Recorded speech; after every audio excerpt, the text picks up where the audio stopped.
हम लोग जो प्रीवियस ईयर में क्वेश्चन आए हुए हैं उनको सॉल्व कर रहे हैं। इससे पहले वाले वीडियो में हम लोगों ने 9 सितंबर को शिफ्ट फर्स्ट में जो वोकैबुलरी आई है उसको सॉल्व किया है और बहुत ही अच्छे से समझा है उसका मीन क्या होता है, साथ ही ऑप्शन किस तरीके से हम लोग सिलेक्ट करते हैं और इसमें मोस्टली वोकैबुलरी आती है। तो पहले हम लोगों ने शिफ्ट 1 9 सितंबर का सॉल्व किया था और आज हम लोग शिफ्ट 2 सॉल्व करने वाले हैं। अगर आप लोगों को PDF चाहिए हो तो ये टेलीग्राम चैनल है, इसको आप लोग ज्वाइन कर लीजिए और इसमें आप लोगों को PDF में दी जाती है।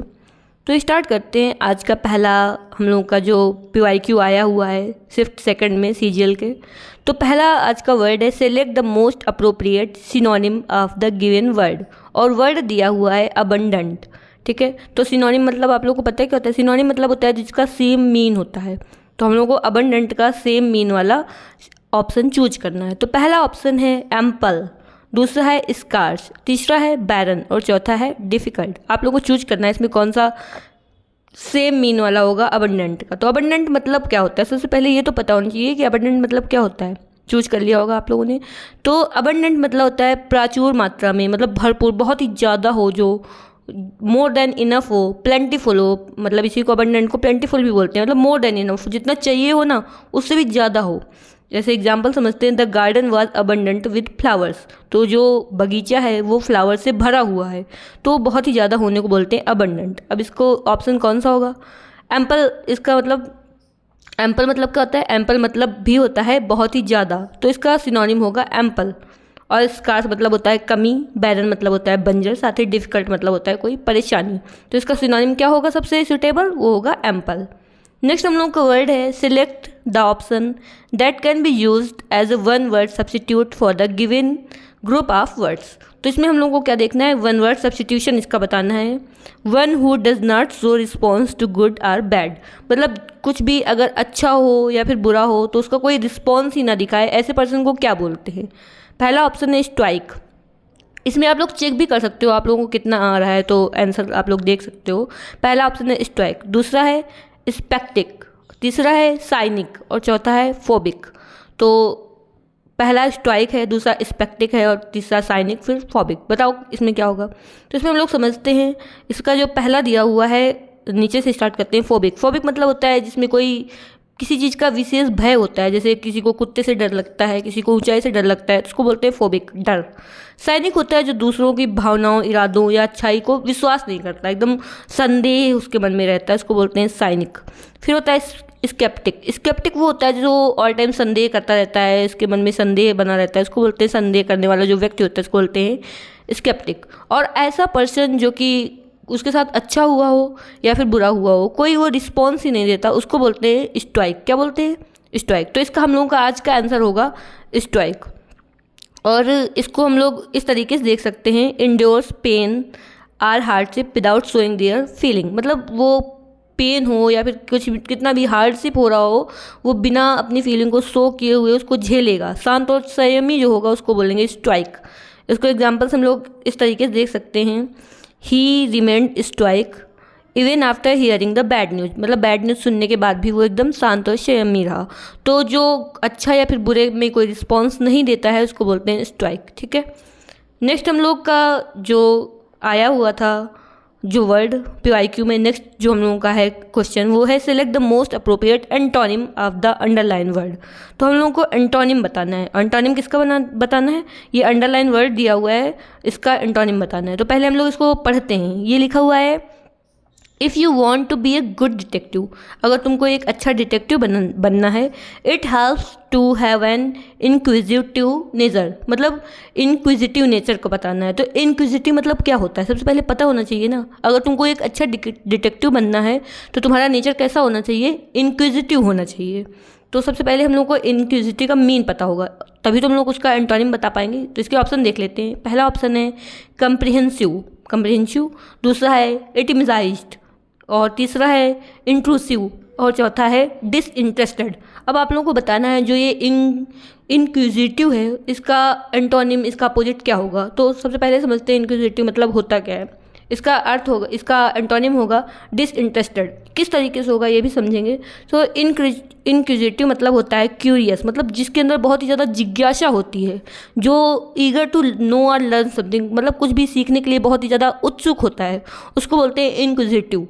और इसका अपोजिट है हम लोग का डिसइंटरेस्टेड। किस तरीके से ये भी देखते हैं। जैसे कंप्रीहेंसिव मतलब क्या होता है, कंप्रीहेंसिव मतलब होता है समझने लायक, और इटमाइज्ड मतलब होता है सूचीबद्ध। जैसे कि कोई लिस्ट बनाई गई है, उसको इटमाइज्ड कर दो, मतलब सूचीबद्ध कर दो। उसके बाद लिखा हुआ है इंट्रूसिव।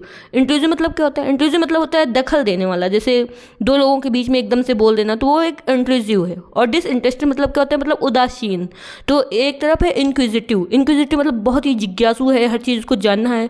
एक तरफ ऐसा है जिसको इंटरेस्ट ही नहीं, एकदम उदासीन है, कुछ भी हो जाए। तो इसका एंटोनिम क्या होगा, इसका एंटोनिम होगा डिसइंटरेस्टेड। नेक्स्ट हम लोगों का क्वेश्चन है select the most appropriate synonym of the underline word. इसमें हम लोग को सिनोनिम बताना है जो भी अंडरलाइन वर्ड है। हम लोग का जो वर्ड है वो है, सेंटेंस है, I would love to organise the farewell party at my house. मतलब कि पार्टी, फेयरवेल पार्टी अपने घर में करने में, ऑर्गेनाइज करने में बहुत ही अच्छा लगता है। तो जो ऑर्गेनाइज दिया हुआ है इसका सिनोनिम क्या होगा। पहला ऑप्शन है डिरेंज, दूसरा है डिसऑर्डर, तीसरा है अरेंज और चौथा है कन्फ्यूज। बताओ इसका क्या होगा आंसर, सिनोनिम क्या होगा। इसका सिनोनिम है अरेंज। ऑर्गेनाइज मतलब करना होता है एक तरह के, मतलब एकदम व्यवस्थित करना, उसी तरीके से अरेंज करना। और कन्फ्यूज मतलब होता है भ्रमित। नेक्स्ट हम लोग का क्वेश्चन है select the most appropriate meaning of the given idiom. एक एडियम दिया हुआ है ब्रेक अ लेग, इसका मीन क्या होता है आप लोग को बताना है। पहला ऑप्शन है give advice on maintaining physical health, मतलब कि एक एडवाइस देना कि अपनी फिजिकल हेल्थ को मेंटेन रखो। दूसरा है encourage someone to engage in risky activities, किसी को इनकरेज करना कि एकदम रिस्की एक्टिविटीज़ करो। उसके बाद ऑप्शन है suggest taking a short break during work, मतलब ऐसा सजेशन देना कि वर्क करने में एक छोटा सा ब्रेक ले लो। या फिर चौथा ऑप्शन है wish someone good luck before a performance, किसी परफॉर्मेंस से पहले किसी को गुड लक करना। तो ब्रेक अ लेग मतलब क्या होता है, ब्रेक अ लेग मतलब होता है wish someone good luck before a performance, मतलब परफॉर्मेंस से पहले किसी को गुड लक बोलना, वो होता है ब्रेक अ लेग। इसको मतलब बोलते हैं good luck specially before a performance like a play, exam और कंपटीशन। किसी भी कोई प्ले करने से पहले, एग्ज़ाम देने से पहले या फिर कंपटीशन से पहले गुड लक बोलने को हम लोग उसका एडियम यूज कर सकते हैं ब्रेक अ लेग। जैसे इसका यूजेस लिखा हुआ है tomorrow is your board exam break a leg, मतलब कल तुम्हारा बोर्ड एग्ज़ाम है तो गुड लक, बहुत ही अच्छा करके आना। नेक्स्ट हम लोगों का जो क्वेश्चन है वो है select the incorrectly spelled word. Incorrectly मतलब कि जो चार ऑप्शन दिए हुए हैं ये, इनमें चार में एक गलत है, तीन सही हैं। तो पहला है एलोकेशन, दूसरा है अबिज्मल, तीसरा है एलिगेशन और चौथा है अवर्जन। तो इसमें कौन सा है जिसकी स्पेलिंग गलत है, देखो आप लोग। इसमें अबिज्मल जो है ना, अबिज्मल, उसकी स्पेलिंग गलत है। इसकी सही स्पेलिंग क्या होती है, इसकी सही स्पेलिंग होती है एबिज्मल। ये जो वाई लिखा हुआ है आई नहीं होता बल्कि यहाँ पे वाई होता है। अबिज्मल मतलब होता है बहुत ही खराब। बाकी सबकी स्पेलिंग सही है। एलोकेशन की ALLOCATION होती है, एलिगेशन की ALEGATION होती है और अवर्जन की AVERSION होती है। नेक्स्ट हम लोग का क्वेश्चन है select the most appropriate option to substitute the underline segment in the given sentence. नीचे सेंटेंस दिया हुआ है, उसमें अंडरलाइन है और उसको कलर भी कर दिया है। तो ये जो अंडरलाइन है इसका सब्स्टिट्यूट मतलब इसकी जगह दूसरा क्या यूज कर सकते हैं उसका बताना है। ऑप्शन हम लोग साथ में ही देख लेते हैं। तो ये लिखा हुआ है Raju's as a clerk seemed to be bad at first because of the low salary, but result in something good happening later because it saved him from being unemployed. इसका मीन क्या होगा, जब तक मीन समझ नहीं आएगा तो कैसे समझ लेंगे, है ना। तो इसका लिखा हुआ है Raju job as a clerk. Raju की जो क्लर्क की जॉब थी seemed to be bad at first, starting में वो एकदम बैड दिखी, बुरी दिखी, because of the low salary, क्योंकि उसकी सैलरी लो थी। But resulted in something good happening later, लेकिन बाद में कुछ अच्छा हुआ, because it saved him from being unemployed, मतलब कि बिना जॉब करने से तो अच्छा ही हुआ कि कुछ ना कुछ सैलरी मिल रही है। तो मतलब पहले स्टार्टिंग में वो बुरी लगी, कोई चीज़ बहुत ही बैड इंप्रेशन हुआ, लेकिन बाद में उससे अच्छा हुआ। तो इसको क्या बोलते हैं, अ बोन इन डिस्गाइज, या फिर अ ब्लेसिंग इन डिस्गाइज, या फिर अ जॉल्ट इन डिस्गाइज, या फिर अ गिफ्ट इन डिस्गाइज। क्या होगा बताओ। तो इसको हम लोग बोलते हैं अ ब्लेसिंग इन डिस्गाइज, मतलब कोई एक अच्छी चीज़ होने वाली है लेकिन पहले वो बहुत ही बुरी लगती है, ख़राब लगती है कि नहीं वो सही नहीं है, लेकिन वो बाद में अच्छा होता है। जैसे किसी जगह जाना है, गाड़ी छूट गई, नहीं मिली गाड़ी, या फिर ट्रेन छूट गई, तो वो ऐसा लगेगा कि बहुत ही गड़बड़ हो गया, लेकिन बाद में समझ लो कुछ गलत हो गया। तो ये एक तरीके का ब्लेसिंग इन डिस्गाइज है, मतलब कोई चीज़ पहले नज़र में वो गलत लगना लेकिन बाद में वो अच्छा हो जाना, वो ब्लेसिंग इन डिस्गाइज होता है। जैसे something that seem bad at first but later turns out to be beneficial, पहले वो बुरा लगेगा बाद में वो बेनिफिशियल होगा। बेनिफिशियल मतलब होता है बहुत ही अच्छा। नेक्स्ट हम लोग का क्वेश्चन है, select the most appropriate option to substitute the underline word in the given sentence. Sentence दिया हुआ है ये, pollution level have increase to largely that they are almost killing us. Pollution का जो लेवल है इतना बढ़ रहा है कि वो ऑलमोस्ट हम लोगों को किल कर रहा है। तो ये जो अंडरलाइन दिया हुआ है ना लार्जली, इसका हम लोग को सब्सटीट्यूट बताना है। सब्सटीट्यूट क्या होगा, वही मतलब इसकी जगह क्या यूज कर सकते हैं, हाईली या फिर स्लोली या फिर प्राइमरली या फिर चीफली। तो लार्जली की जगह हम लोग क्या यूज कर सकते हैं, लार्जली मतलब पोल्यूशन लेवल जो बहुत ही ज़्यादा बढ़ रहा है, तो लार्जली मतलब उसकी जगह यूज कर सकते हैं हाईली। तो इसका ऑप्शन सही होगा हाईली। लार्जली मतलब होता है ज़्यादातर, अधिकांश रूप में, और हाईली मतलब भी यही होता है कि बहुत ही ज़्यादा बढ़ रहा है। उसके बाद स्लोली मतलब धीरे धीरे, और प्राइमरली मतलब होता है मुख्य रूप से, प्राइमरली और चीफली मतलब होता है मुख्य रूप से। नेक्स्ट हम लोगों का क्वेश्चन है, identify the most appropriate antonym of the given word. तो ये एंटोनिम बताना है किसका, स्कैरी का। ठीक है, स्कैरी मतलब क्या होता है, स्कैरी मतलब जब पता होगा तब तो हम लोग उसका एंटोनिम बताएंगे। एंटोनिम मतलब अपोजिट। ओके, पहला ऑप्शन है ब्राइट, दूसरा है प्रिस्टाइन, तीसरा है ऑफुल, चौथा है कंफर्टिंग। तो स्कैरी मतलब क्या होता है, स्कैरी मतलब होता है बहुत ही डरावना सा। तो इसका जो एंटोनिम होगा वो होगा कंफर्टिंग, जो कंफर्ट अच्छा हम लोगों को फील कराए, कंफर्ट दे। स्कैरी मतलब डरावना, जैसे स्कैरी घोस्ट स्टोरी, बहुत ही डरावनी भूत की कहानियाँ। ठीक है, और ऑफुल मतलब होता है बेहद ख़राब, जो बहुत ही ज़्यादा ख़राब, उसको बोलते हैं ऑफुल। जैसे फूड वॉज ऑफुल, जो खाना था वो बहुत ही ऑफुल था, बहुत ही ज़्यादा ख़राब था, है ना। नेक्स्ट हम लोग का क्वेश्चन है, select the most appropriate antonym. इसमें एंटोनिम बताना है, अपोजिट बताना है of the word in the bold, जो बोर्ड में लिखा हुआ है। बोल्ड मतलब ये जो लिखा हुआ है ना, कलर से कर दिया है, इसका हम लोगों को एंटोनिम बताना है, मतलब इसका अपोजिट क्या होगा। पहला ऑप्शन है मिटिगेट, दूसरा है सिंप्लीफाई, तीसरा है मॉडिफाई और चौथा है अग्रावेट। ठीक है, तो लिखा हुआ है हम लोगों का वर्ड टू अलाई। तो पहले हम लोग सेंटेंस पढ़ लेते हैं। Elizabeth stood at the piano, वो पियानो बजा रही थी। Which did nothing to allay his anxiety, उसकी एनजाइटी को क्या कर रहे थे। अलाई मतलब क्या होता है, कम करना या फिर बढ़ाना, बताओ। जब उसका मीन पता होगा तभी उसका एंटोनिम निकाल पाएंगे। तो इसका हम लोगों का कौन सा ऑप्शन सही होगा, इसका ऑप्शन होगा एंटोनिम होगा अग्रावेट। तो अलाई मतलब होता है कम करना, शांत करना। मिटिगेट भी मतलब होता है कम करना, सूद करना, शांत करना, काम करना। सिंप्लीफाई करना, मॉडिफाई, ये इन तीनों का मतलब, अलाई का मतलब मिटिगेट, सिंप्लीफाई और मॉडिफाई का मतलब एक ही होता है, शांत करना। और अग्रावेट मतलब होता है बढ़ाना। क्या होता है, अग्रावेट मतलब होता है बढ़ाना, और अलाई मतलब होता है शांत करना, कम करना, रिड्यूस करना किसी चीज़ को। जैसे कोई पेन हो रहा है उसको रिलीफ दिलाना, उसको भी बोलते हैं अलाई। ठीक है, नेक्स्ट हम लोगों का जो क्वेश्चन है वो है, select the most appropriate synonym of the given word. Synonym हम लोग को बताना है बर्सर्क का। बर्सर्क का सिनोनिम क्या होगा, डिमेंटेड, अब्सर्ड, स्टबर्न या फिर लेजी। तो बर्सर्क मतलब क्या होता है, पहले बर्सर्क का मीन पता होना चाहिए।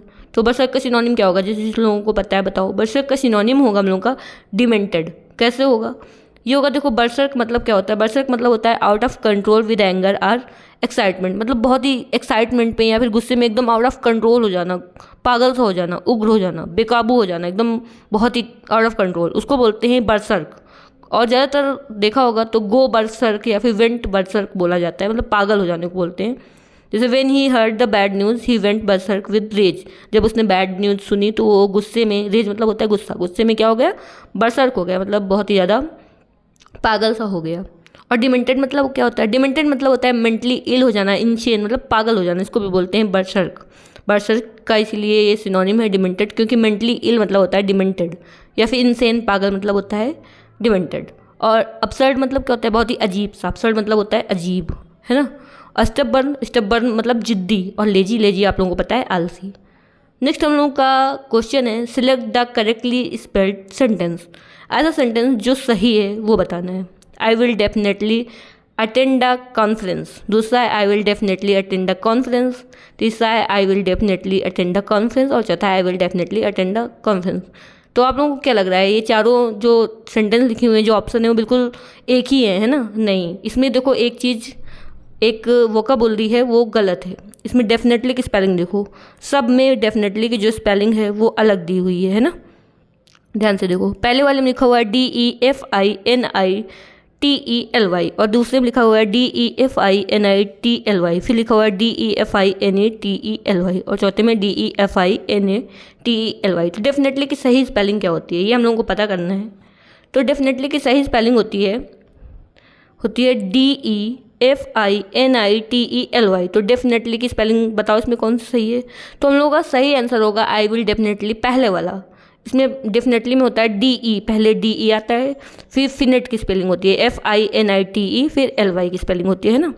तो मतलब पहले DE होगा, फिर FI होगा, फिर NI होगा, फिर TE होगा, फिर LY होगा। ये डेफिनेटली की सही स्पेलिंग है। और डेफिनेटली मतलब होता है निश्चित रूप से, जैसे I will definitely come to your birthday party, मैं तुम्हारे बर्थडे पार्टी में ज़रूर आऊँगी।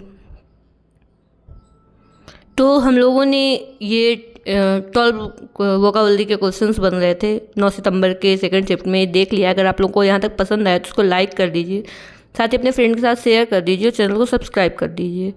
अब एक बार हम लोग इसका क्विक रिवीजन करते हैं ताकि ऐसा हो कि अगर इस तरीके के वर्ड्स दोबारा आए ना तो वो बहुत ही ईजिली हम लोग कैच कर पाए, है ना?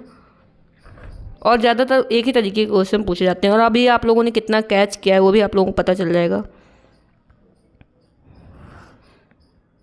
बहुत ही क्विक रिवीजन होगा 1 से 2 मिनट का, ठीक है? सिनोनिम, अबंडेंट का सिनोनिम बताना है क्या होगा? एम्पल होगा, स्कार होगा, बैरन होगा, डिफिकल्ट। तो अबंडेंट का जो सिनोनिम होगा वो होगा एम्पल, है ना? एम्पल मतलब प्रचुर मात्रा में। नेक्स्ट हम लोगों का जो वर्ड है उसमें वन वर्ड सब्स्टिट्यूशन है। उसमें one who does not show response to good और बैड, जो अच्छे या बुरे का रिस्पॉन्स नहीं दिखाता उसको क्या बोलते हैं? उसको बोलते हैं स्ट्राइक।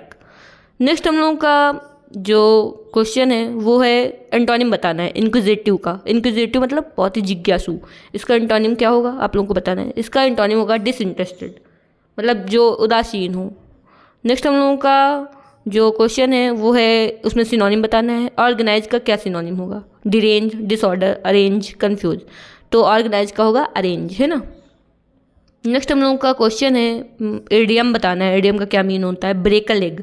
ब्रेक अ लेग मतलब क्या होता है? ब्रेक अ लेग मतलब होता है wish someone good luck before a performance. किसी परफॉर्मेंस से पहले गुड लक बोलने को ब्रेक अ लेग बोलते हैं, किसी का पैर तोड़ने को नहीं बोलते हैं। नेक्स्ट हम लोगों का वर्ड है इनकरेक्टली बताना है जो गलत है। तो अबिस्मल में आई की जगह वाई आता है ना, ABYSMAL। अबिस्मल मतलब क्या होता है? अबिस्मल मतलब होता है बहुत ही खराब। नेक्स्ट हम लोगों का है कि सेंटेंस दिया हुआ है तो इसमें बताना है कि इसका क्या मीन होगा। तो इसमें लिखा हुआ है पहले वो उसको लो सैलरी की वजह से ख़राब लग रहा था, बाद में अनएम्प्लॉयड होने से अच्छा है कि कुछ ना कुछ सैलरी मिल रही है। तो एक ब्लेसिंग इन डिस्गाइज है। ब्लेसिंग इन डिस्गाइज मतलब क्या होता है? मतलब होता है कि पहले बुरा लगे एट फर्स्ट लेकिन बाद में वो बेनिफिशियल हो। नेक्स्ट हम लोगों का है इसमें बताना है हम लोगों को सब्स्टिट्यूट। सब्स्टिट्यूट मतलब उसी की जगह, सिनोनिम की तरीके होता है। तो लार्जली का सब्स्टिट्यूट क्या हो सकता है? स्लोली, प्राइमरली, चीफली मतलब हाईली, बहुत ही ज़्यादा। नेक्स्ट हम लोगों का वर्ड है इसका एंटोनिम बताना है स्कैरी का। स्कैरी मतलब बहुत ही डरावना, ठीक है? तो इसका एंटोनिम होगा ऑफुल। प्रिस्टाइन मतलब आप लोगों को पता है, प्रिस्टाइन मतलब होता है एकदम नई कंडीशन में, जो बिल्कुल जैसे लाया गया हो उसी तरीके हो। तो जो स्कैरी है उसका एंटोनिम होगा कम्फर्टिंग। और ऑफुल मतलब होता है कि बहुत ही जो खराब हो। नेक्स्ट हम लोगों का है एंटोनिम बताना है अलाई का। तो अलाई मतलब सूद करना, शांत करना। तो मिटिगेट, सिंप्लीफाई, मॉलिफाई, अग्रावेट। तो इसका एंटोनिम होगा अग्रावेट। नेक्स्ट हम लोगों का जो वर्ड है वो है बर्सर्क। बर्सर्क का सिनोनिम बताना है। तो बर्सर्क का सिनोनिम होगा डिमेंटेड, अपसर्ड, स्टबर्न, लेजी। तो बर्सर्क मतलब पागल हो जाना, एकदम क्रेजी हो जाना एक्साइटमेंट में या फिर गुस्से में। तो इसका होगा डिमेंटेड, ठीक है? डिमेंटेड मतलब भी इनसेन हो जाना। नेक्स्ट हम लोगों का नेक्स्ट एंड लास्ट वर्ड जो हम लोगों ने देखा था, सेंटेंस देखा था, उसमें करेक्ट एक स्पेलिंग बताना था डेफिनेटली की। तो डेफिनेटली करेक्ट स्पेलिंग होती है DEFINITELY। तो हम लोगों ने यहाँ तक देख लिया है, आप लोगों को पसंद ही आया होगा तभी तक यहाँ तक देखा है। तो इसको लाइक कर दो, अपने फ्रेंड के साथ शेयर कर दो, चैनल को सब्सक्राइब कर दो। मिलते हैं नेक्स्ट वीडियो में नेक्स्ट PIQ के साथ। Thanks for watching.